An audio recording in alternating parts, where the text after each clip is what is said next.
ይኸውልሽ ሁለታችሁንም ህይወታችሁን ነው ማበላሽው። እኔ ቆሜ አንቺ አታገቢም እሺ?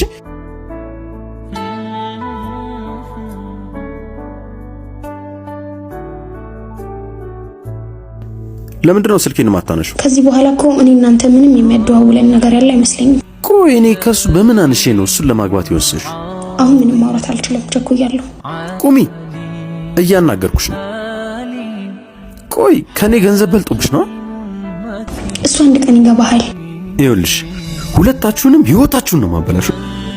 እኔ ቆሜ አንቺ አታገቢም እሺ? አየህ ዘንድሮም አልተለወጥክም። ሁሉ ጊዜ አንተ ገንዘብ በመስጠት ብቻ ሁሉንም ነገር ማግኘት የምትችል ነው የሚመስልህ። እኔ አባቴ ቤት ምንም ነገር አልጎደለብኝም። ከዛ በበለጠ ባል ብዬ ሳስብ ገንዘብ እንዲሰጠኝ ሳይሆን ጊዜውን፣ እንክብካቤውን፣ ፍቅሩን እንዲሰጠኝ ነው። اللهم صل على